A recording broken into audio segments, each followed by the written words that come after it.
India has now surpassed Japan to become the world's fourth largest economy in the world. It is now worth more than $4 trillion. Japan has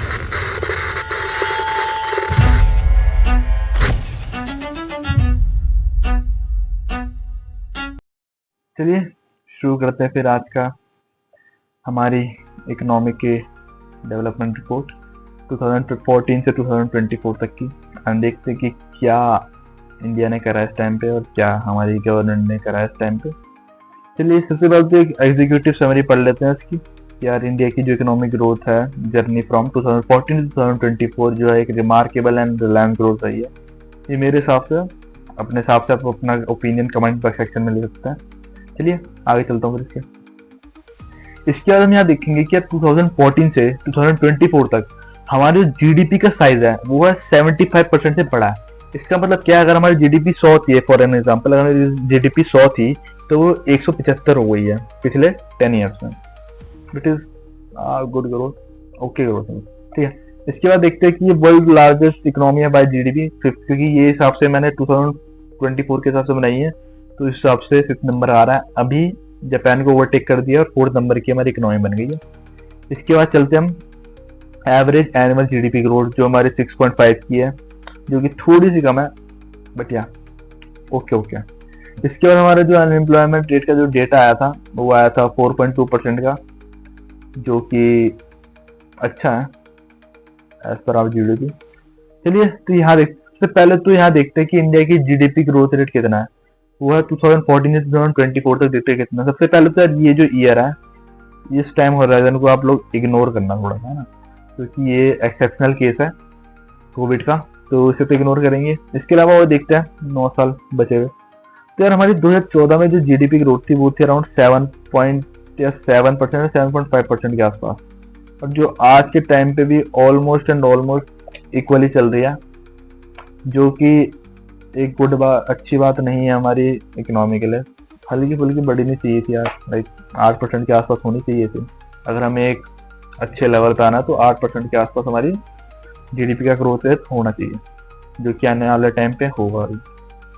तो देखते GDP size versus major economy, तो हमें तो पता ही यार कि 5th number पे है 2024 के हिसाब से। अभी तो इसमें जो है जापान को ओवरटेक कर लिया, या यही चीज है बस। इसके आगे चलते हैं। इन्फ्लेशन डेटा देखो जरा, ट्रेंड देखो कि क्या है। इन्फ्लेशन जो था हमारा 2014 में वो था अराउंड 5.7 का, एंड इस टाइम पे जो हमारा अराउंड आ गया 5 के आसपास, अभी 4.7 के आसपास था। ये 2025 के आसपास अभी जो भी चल रहा है करंटली 2025 के आसपास हमारा 4.7 है, तो थोड़ा और डाउन आ गया। तो एक इसमें जो मैं प्लस पॉइंट दूंगा हमारी गवर्नमेंट और हमारी इंडिया को कि यार इन्फ्लेशन तो हमने संभाल के रखा है, ऐसा कोई ज्यादा फ्लक्चुएशन नहीं थी इन्फ्लेशन में।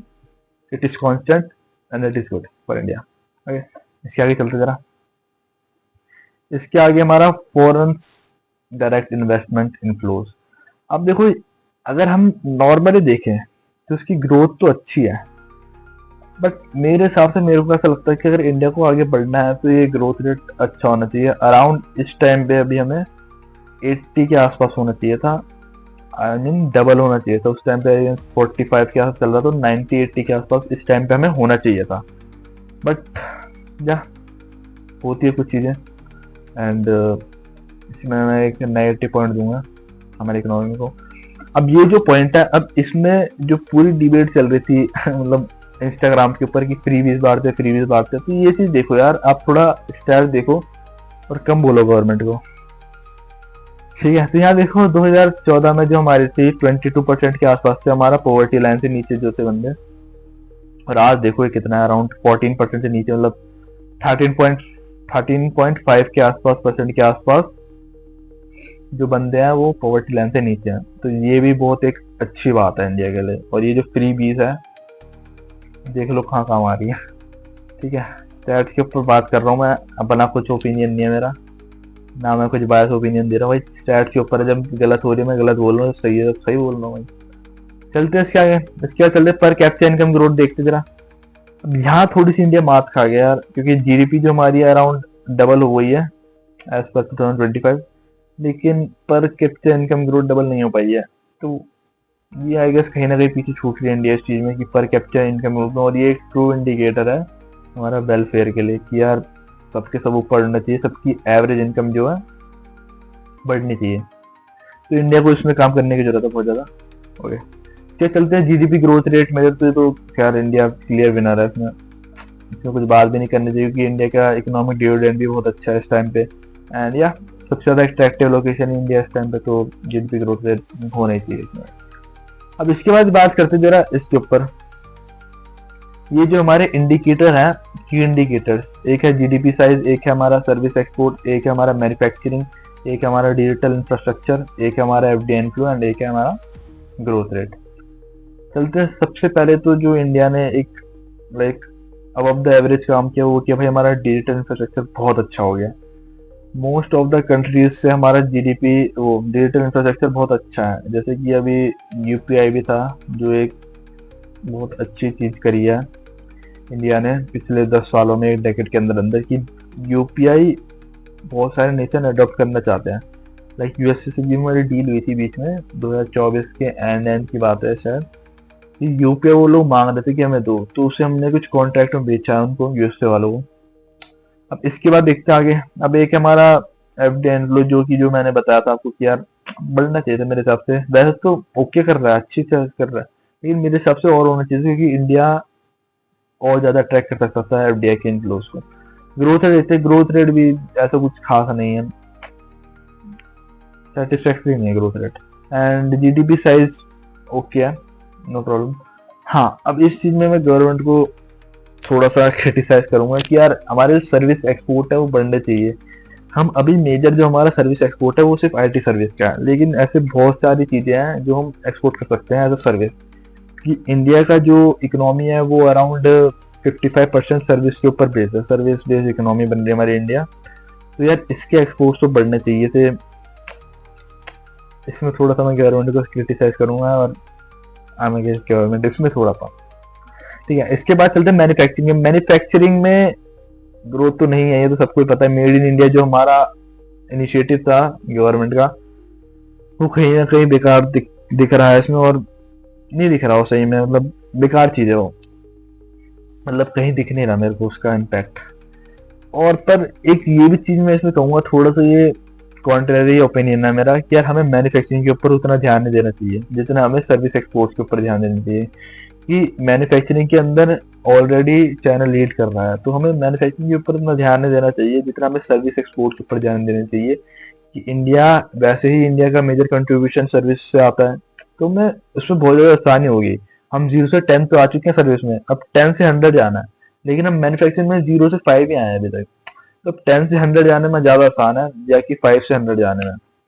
तो ये मैं चीज कहूंगा कि यार सर्विस में ज्यादा ध्यान दो एंड मैन्युफैक्चरिंग में कम ध्यान देना चाहिए थोड़ा सा। ठीक है, अब इसके बाद मेरे जो ट्रू इंडिकेटर है, जो दो इंडिकेटर है जो मेरे को पसंद है पर्सनली, वो है एक सर्विस एक्सपोर्ट और एक है ग्रोथ रेट। इन दो के ऊपर इंडिया को बहुत ज्यादा काम करने की जरूरत है और करना चाहिए अगर इंडिया को आगे जाके ज्यादा डेवलपमेंट देनी है। तो उसके बाद आगे कंटिन्यू करने से पहले सब्सक्राइब कर लो सभी के सब अभी के अभी। ये पीडीएफ बनाने में बड़ी मेहनत लगी है मेरे को, बहुत सारे डेटा है जो आप ग्राफिक्स देख रहे हैं, बहुत सारा ढूंढना पड़ता है।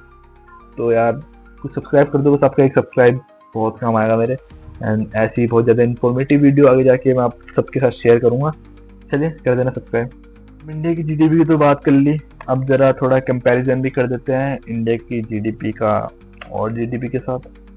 तो यहाँ पे मैंने एक तो इंडिया को लिया, एक लिया मैंने यहाँ पे चाइना को, लेके लिया मैंने यहाँ पे सिंगापुर को। चलिए सबसे पहले देखते जीडीपी के साइज तो अभी मैंने पढ़ा है, चाइना का देख लेते हैं कि 18.3 ट्रिलियन का है। ग्रोथ रेट जो हमारी 5% है यहाँ पे, पर कैपिटल इनकम ऑलमोस्ट $13,000 का है। पॉपुलेशन जो है, अब ये सब तो खैर पढ़ लोगे आप लोग, तो इसमें टाइम वेस्ट नहीं करते, आगे बढ़ते चलिए। ये अब देखो यहाँ पे क्या दिख रहा है, यहाँ पे हमें कंपेरेटिव इकोनॉमिक एनालिसिस है हमारी इंडिया ग्रोथ ट्रेजेक्टरी की। अब सबसे पहले तो हम ये देखते हैं कि यार इंडिया के पास ऐसी कौन सी स्ट्रेंथ है जो चाइना के पास नहीं है। एक तो है हायर ग्रोथ कंसिस्टेंसी। अभी चाइना ऐसे फेज में आ गया जहाँ पे वो ग्रो ज्यादा नहीं कर सकता, एंड दिस इज रियलिटी। लेकिन इंडिया अभी बहुत ज्यादा स्कोप है इंडिया के पास ग्रो करने का। तो एक ही हमारे पास चीज है कि हम कंसिस्टेंटली चाइना से ज्यादा ग्रो कर सकते हैं। इसके बाद डेमोग्राफिक यूनिट एंड चाइना के जो एज है, जो एवरेज एज है वो बहुत ज्यादा हो चुकी है 40-45 के आसपास हो चुकी है, लेकिन इंडिया की जो है अभी 29-28 के आसपास है हमारा एवरेज। यहाँ भी एक इंडिया को एडवांटेज है, उसके सर्विस लेड इकोनॉमी। ऐसा हमें पता है कि चाइना जो है वो मैन्युफैक्चरिंग के ऊपर ज़्यादा ध्यान देता है, लेकिन इंडिया जो है सर्विस लेड इकोनॉमी में। और इसलिए मैं आपको पहले ही कह रहा था कि यार इंडिया को सर्विस के ऊपर ज़्यादा ध्यान देना चाहिए एज पर मैन्युफैक्चरिंग। उसके बाद देखो डिजिटल, ये तो भाई मतलब what the work have done by the government of India. इसके बाद देखते चलिए पर कैप्चा एक्सेलेंसी का। अब ये भी एक बहुत ज़्यादा मेजर कंसर्न है कि पर कैप्चा इनकम हमारी नहीं बढ़ रही है, जहाँ अराउंड सिंगापुर की देखो 57,000 यूएस डॉलर है, जो कि हो गई थी 2014 में 90,000 यूएस डॉलर की। मतलब इतना ज़्यादा हमें ग्रोथ देखने को मिली थी इनके बीच में। जो 2014 में हमारी जो थी सिंगापुर की वो 57,000 यूएस डॉलर थी, और आज ये है 90,000 यूएस डॉलर। मतलब समझ रहे हो ना आप, तो ऐसी ग्रोथ चाहिए इंडिया को जीडीपी, वो पर कैप्चर जीडीपी के टर्म्स में। अब शायद ईज ऑफ डूइंग दिस, अब जैसे हमें पता है कि अभी विजय माल्या का पॉडकास्ट हुआ था, उसने भी ये चीज कही थी यार ease of doing business India में थोड़ा कम है एज कम्पेयर टू और जगह। तो ये बात हम देख सकते हैं, बट या कुछ इंडिया ने ग्रोथ दिखाई है। 142 नंबर से हम 63 रैंक में आ गए हैं, बट वही बात है कि हमें और ज्यादा आना पड़ेगा इसमें। तो ये तीन चीजें हम सिंगापुर से सीखते हैं। अब देखते हैं चैलेंजेस क्या है कंपेयर टू एशियन जो हमारे पीयर्स है, मतलब एशियन जो हमारी कंट्री है उनसे हमारे चैलेंजेस क्या देखते हैं। एक तो इकोनॉमिक साइज है, या मतलब कि इंडिया देख लो, अब यहाँ पे देखो चाइना की जीडीपी हमसे 5 गुना अराउंड बड़ी है। तो ये भाई मैन्युफैक्चरिंग शेयर तो, पर मैं इस पॉइंट में उतना ज्यादा वही नहीं कहूँगा, ये मेरा ओपिनियन है कि मैन्युफैक्चरिंग में उतना ज्यादा ध्यान नहीं दूंगा, तो इस पॉइंट को मैं उतना ज्यादा इंपॉर्टेंस नहीं दूंगा। बस देखो तब भी इंडिया मैन्युफैक्चरिंग है 17%, जहाँ की चाइना की 28% के आसपास। इंफ्रास्ट्रक्चर क्वालिटी, या this is also major concern in India की इंफ्रास्ट्रक्चर अच्छा नहीं है हमारा। चाइना में देखो हाई स्पीड रेल्स है, स्मार्ट सिटीज है, इंडस्ट्रियल इंफ्रास्ट्रक्चर है, बट इंडिया में कहीं ना कहीं ये लैग बिहाइंड कर रहा है। उसके बाद देखते हैं कि सिंगापुर में ऐसा क्या है जो इंडिया के अंदर नहीं है, जो हम सिंगापुर से सीख सकते हैं। तो पर कैप्चा इनकम वही चीज की यार, वो अराउंड देखो यार 33 टाइम्स अराउंड जो सिंगापुर की हमारी पर कैप्चा जीडीपी है इंडिया से 33 टाइम्स। एंड देखते हैं इकोनॉमिक कम्प्लेक्सिटी, या वही चीज है कि ease of doing business India में बहुत कम है, जहाँ की सिंगापुर में बहुत अच्छा है। वहाँ पे इंस्टीट्यूशनल क्वालिटी सिंगापुर की गवर्नमेंट एफिशिएंसी रिमेन सुपीरियर, तो वही चीज बता रहा हूँ। अब इसके बाद आ जाते हैं हम सेक्टर परफॉर्मेंस एनालिसिस में। इसमें सबसे पहले मैन्युफैक्चरिंग सेक्टर को आपको पढ़ना पढ़ लो। इसमें आपको बस मैं एक पॉइंट दिखाऊंगा कि ऑटोमोबाइल जो एक्सपोर्ट है वो हमारा 4th हो चुके हैं, और जो कि एक बहुत ज़्यादा पॉजिटिव न्यूज़ है इंडिया के लिए कि हम 4th लार्जेस्ट ऑटो एक्सपोर्टर हो चुके हैं ग्लोबली। तो ये और कोई सेक्टर है जहाँ हमें काम करना चाहिए कि ऑटोमोबाइल्स की इंडिया में, मतलब वही बात है कि BMW, मर्सिडीज, पोर्शे, इन सब की डिमांड ज़्यादा है। मतलब इन सब की सिक्योरिटी थोड़ा ज़्यादा माना जाता है इंडियन ब्रांड्स के अलावा। हाँ, अब चलते जाए सर्विस एंड डिजिटल इकोनॉमी में ग्लोबल लीडरशिप। आईटी सर्विस में तो सबको पता है कि यार इंडिया सही आईटी सर्विस लेते हैं, और इंडिया इसमें तो डोमिनेट कर रहा है आईटी सर्विसेज में। इसके चलते डिजिटल पेमेंट, या जैसे मैंने आपको बताया कि डिजिटल पेमेंट, डिजिटली तो भाई पेमेंट में तो इंडिया सबसे आगे है, इसमें कोई डाउट की बात नहीं है। इसके चलते फिनटेक इनोवेशन, इंडिया में बहुत सारे फिनटेक से सर्विस आए हैं, ये सबसे बड़ा सेक्टर बना है, सबसे ज़्यादा तेज ग्रोथ करने वाला सेक्टर बना है 2021 से 2024 तक, 3 सालों में सबसे ज़्यादा। अहेड ऑफ देखो सिंगापुर से भी हम आ गए इसमें, 3rd लार्जेस्ट फिनटेक। तो इसमें अच्छी चीज़ आई, ग्रोथ आई है। एग्रीकल्चर मॉडर्नाइजेशन देखते हैं, जो कि एक इंडिया का रहा है वीक पॉइंट बहुत सालों से। फूड सिक्योरिटी तो बढ़ाई है इंडिया ने, एंड इसमें अच्छी ग्रोथ है हमारी। एक्सपोर्ट ग्रोथ भी हमारी अच्छा ही है, अराउंड 2x हो गया हमारा export, like which is around 10% से हमारी एग्रीकल्चर का एक्सपोर्ट बढ़ा है year on year. And productivity gap, ये तो एक है खैर कंसर्न की यार, 30% below China agriculture productivity per hectare है हमारी। तो ये चीज़ तो अब ग्रीन रेवोल्यूशन भी आया था, जैसे हमारा हो गया काफ़ी टाइम 1960 1970 में आया था, तो उसकी वजह से थोड़ी हमारी वो बड़ी, लेकिन कहीं ना कहीं लैग बिहाइंड कर ही रहे हैं। इसके चलते जरा इंफ्रास्ट्रक्चर डेवलपमेंट में देखते जरा।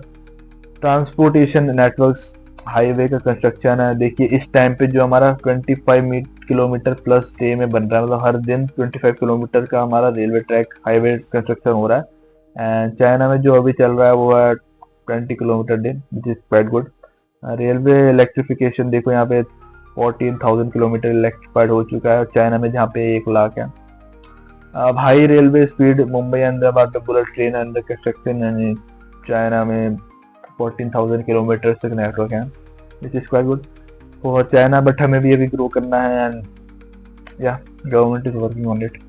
इसके चलते रिन्यूएबल एनर्जी हमारी 180 गीगावाट की कैपेसिटी और चाइना की देखो यहाँ पे 1400 गीगावाट की है। हमें सोलर ग्रोथ जो हमारी है वो है 75 गीगावाट की है, जो कि 4th ग्लोबली है after China, US and Japan, which is a good growth solar growth. Energy efficiency यार एक इसमें चीज है कि यार इंडिया जो है एनर्जी डिफिशियंट है। इंडिया में एनर्जी सेक्टर में बहुत ज़्यादा स्कोप है कि इंडिया को एनर्जी चाहिए होगी आने वाले टाइम में, ये तो सबको पता है। मतलब एनर्जी यार कमी है इंडिया में, इलेक्ट्रिसिटी कमी है इंडिया में। इसके बाद चलते जरा बिजनेस इन्वायरमेंट रिफॉर्म्स में क्या करें। India improvement jump from 79 position to 63 position, which is, और चाइना भी हमसे ज़्यादा दूर है नहीं। या Singapore leadership maintain second global in benchmarking for India. ये तो है कि भाई देखो बिजनेस के मामले में Singapore all over the world एक नाम है। अगर आपको बिजनेस करना है आप सिंगापुर में बहुत आराम से बिजनेस कर सकते हो। अगर आप बाहर से कोई एमएनसी जा रहे हो तो बहुत आराम से बिजनेस हो सकता है वहाँ पे। ऐसी कोई इंडिया की तरह नहीं कि यार यहाँ पढ़ने जाओ, यहाँ पे दफ्तरों में जाओ, पढ़ने सबमिट कराओ, इतने सारे साइन कराओ, ऐसा नहीं है। सिंगापुर एक बहुत अच्छी डेस्टिनेशन है एमएनसी के लिए, लेकिन इंडिया को वो चीज अपने अंदर लानी पड़ेगी सिंगापुर से सीख के कि यार हम कैसे फेवरेट डेस्टिनेशन मिल सकते हैं एमएनसी की। इसके बाद स्टार्टअप इकोसिस्टम, इसमें भी इंडिया नो डाउट बहुत अच्छा ग्रो कर रहा है कि 3rd ग्लोबली है। हमारा 100+ यूनिकॉर्न है आफ्टर चाइना एंड यूएस से होंगे इससे पहले। टैक्स रेगुलेटरी है तो खैर ऐसा तो मतलब वो यार डिबेट का ही सवाल नहीं है, वो टैक्स बहुत ज़्यादा है इंडिया में, this is the sad reality, but बहुत ज़्यादा है टैक्स, ये चीज़ एक्सेप्ट करनी है आप लोगों को। जीटी इम्प्लीमेशन है, देखते हैं यूनिफाइड टैक्स है इंडिया में, चाइना में भी कम होता है। कॉर्पोरेट टैक्स देखिए यहाँ पे 25% होता है और सिंगापुर में 17 है, चाइना में 25 अराउंड। एफडीआई लिबरलाइजेशन, ये एक अच्छा पॉइंट है कि यार एफडीआई को हमने अब धीरे धीरे हम बहुत सारी चीजें उनके लिए ओपन कर रहे हैं कि हम 100% दे रहे हैं मैनी सेक्टर्स में, लेकिन चाइना इसमें पीछे है एफडीआई में तो थोड़ा सा, क्योंकि चाइना रिस्ट्रिक्शन है कि इंडस्ट्री वो आने नहीं देते, बहुत कमान देते हैं एमएनसीज को अपने। फाइनेंशियल सेक्टर देखते हैं, फाइनेंशियल इंक्लूजन 80% एग्रीगेट बैंक है। अब ये चीज तो हमारी एक बीजेपी की मैं इसकी तारीफ करूंगा कि इन्होंने बैंक्स खुलवा के बहुत अच्छा काम किया था। पहले क्या है इंडिया में मेजर लोगों के पास बैंक हुए 80% एडल्ट जो हमारे पास बैंक है, जो कि बहुत कम था 2014 से पहले, बहुत ज्यादा कम था, लेकिन अब तो बच्चे बच्चे के बैंक आ गए हैं, तो ये है एक प्लस पॉइंट दूंगा मैं। कैपिटल मार्केट क्या, ये तो भाई मतलब क्या ही बोलूँगा, इसमें तो इंडिया को बीट नहीं कर सकता। जैसे कैपिटल मार्केट ग्रोथ है 3.5x हुई है हमारी, एंड चाइना की जो कि हुई है हमारी अराउंड 21x। तो या क्योंकि चाइना एक थोड़ी बड़ी इकोनॉमी बन गया तो अब उनके ग्रोथ के चांस बहुत कम है, लेकिन इंडिया के पास बहुत ज़्यादा चांस है एंड कैपिटल मार्केट में तो बहुत ही ज़्यादा। सिंगापुर को हमें बेंच में रखना चाहिए, रिमेन्स एशिया फाइनेंशियल हब। जो मैं कह रहा था कि यार अगर बिजनेस करना है तो सिंगापुर से अच्छा कोई लोकेशन नहीं है आप लोगों के लिए। सिंगापुर एक बेस्ट लोकेशन है बिजनेस के लिए, बट पेंटेक जो इनोवेशन है वो बहुत ज़्यादा क्लोज जा रहा है हमारे इससे। तो ओवरऑल में जो इकोनॉमिक परफॉर्मेंस स्कोर कार्ड देखते हैं, जो हमारा ग्रोथ परफॉर्मेंस है वो 8.5 दूंगा मैं उसे, या स्ट्रक्चरल रिफॉर्म्स है इसमें थोड़ा सा वो है कि मतलब हमें सिंगापुर के लेवल तक जाना पड़ेगा, इसमें मैं थोड़ा सा डाउनग्रेड कर दिया एंड वापस वही थी कि इनोवेशन एंड डिजिटल इंफ्रास्ट्रक्चर में तो मतलब मैं बहुत ज़्यादा इंडिया को अच्छा मानता, तो मैंने 8% दिया। सरपास चाइना को भी मैंने डिजिटल ट्रांजेक्शन में वो करा और लीडिंग ग्लोबली है, यूएसए को भी कर ही दिया मेरे ख्याल से। अब फाइनल असेसमेंट देखते हैं कि यार इंडिया इकोनॉमिक परफॉर्मेंस क्या क्या रही है, स्ट्रेंथ एंड वीकनेस देखते हैं जहाँ पे काम करने की जरूरत है। स्ट्रेंथ देखो क्या क्या काम किया हमने। तो पहले तो हमने क्या किया, ग्रोथ लीडरशिप दिया, एक हमने चाइना से 6 साल तक कंसेक्यूटिव हाई ग्रोथ दिखाई है चाइना से, जो कि एक अच्छा है। डिजिटल रेवोल्यूशन ये तो मैं भाई शुरुआत से बात कर रहा हूँ उसकी, जो डिजिटल रेवोल्यूशन है सर इंडिया का वो बहुत अच्छा है, उसको कोई बीट नहीं कर सकता। डिजिटल रेवोल्यूशन में इंडिया के ऊपर आप डिबेट ही नहीं कर सकते, इंडिया बहुत आगे डिजिटल रेवोल्यूशन। उसके structural transformation successfully translated to service led economy, ये मैं अभी भी कह रहा हूँ कि इंडिया को सर्विस लेड इकोनॉमी में जाना चाहिए। वहीं स्कोप है इंडिया का। मैन्युफैक्चरिंग में उतना स्कोप नहीं है जितना हम सर्विस सेक्टर में अगर ध्यान दे तो वहां कर सकते हैं। उसके बाद रिलायंस देखिए फास्टेस्ट रिकवरी हमारी कोविड-19 के बाद सारी मेजर कंपनी में इकोनॉमिक्स में से इंडिया ने सबसे पहले ग्रोथ किया था। ग्लोबल इंटीग्रेशन या फोर्थ लार्जेस्ट इकोनॉमी बन गया surpassing USA, France and Japan. ये भी एक अच्छा पॉइंट था स्ट्रैट में थी, कहाँ कहाँ हमने वर्क अच्छा किया है वो चीज़ की। अब देखो यहाँ पे कुछ कंसर्न भी है इंडिया के लिए। सारी तो चीज़ें अच्छी नहीं हो सकती, कुछ चीज़ें बुरी भी होती है। एक तो क्या पर कैप्चर गैप है, जैसे आप लोग बताइए पर कैप्चर इनकम का तो क्या गैप है ही है। उसके बाद मैन्युफैक्चरिंग, फिर वही बात, मैं इस पॉइंट पे ध्यान दूंगा। अगर आपको ओपिनियन अच्छा तो आप मेरे को कमेंट सेक्शन में बता सकते हो कि मैन्युफैक्चरिंग में इंडिया को ध्यान देना चाहिए या नहीं। मेरा ऐसा थोड़ा कॉन्ट्रेरी ओपिनियन है लोगों से कि मैं मैन्युफैक्चरिंग सेक्टर में उतना बिलीव नहीं करता जितना मैं सर्विस इकोनॉमी में करता हूँ। इंफ्रास्ट्रक्चर क्वालिटी, ये तो सब चीज़ें हम अपने आसपास देख सकते हैं क्या इंफ्रास्ट्रक्चर इंडिया का, तो इसमें भी काम करने की जरूरत है। और एक है इकोनॉमिक इनकम इक्वालिटी, तो ये तो वही हो गया कि यार अगर हमारा पर कैपिटा इनकम सुधर जाएगा तो इकोनॉमिक तो ये तो सेम पॉइंट है। तो हमें इन मेजर 3 चीजों में काम करने की जरूरत है। मेरे हिसाब से 2 चीजों में काम करने की जरूरत है, इंफ्रास्ट्रक्चर क्वालिटी और एक per capita income, and that's all. और तो ओवरऑल जो इकोनॉमिक परफॉर्मेंस है वो दूंगा 8.2 10 में से, एंड एक्सीलेंट है विद स्ट्रेटेजिक अपॉर्चुनिटी। बट कुछ एरिया है जहाँ पे इंडिया अच्छा काम नहीं कर पा रहा है। लेकिन एक चीज में इंडिया के आप सब लोगों को तारीफ करनी पड़ेगी, यार इंडिया का जो डिजिटल इंफ्रास्ट्रक्चर है बहुत अच्छा है, और इससे ही हम आगे सर्विस सेक्टर में बहुत ज्यादा ग्रो कर सकते हैं। या तो बस यही बोलूंगा कि यार सब्सक्राइब लाइक कर देना। एंड ये पीडीएफ बनाने और ये वीडियो बनाने में बहुत ज्यादा मेहनत लगी है मेरे को, इन सब चीजों को ढूंढने में बहुत ज्यादा मेहनत लगी है। शेयर कर देना और सपोर्ट करो ताकि मैं ऐसे और ज्यादा वैल्यूएबल कंटेंट ला पाऊँ।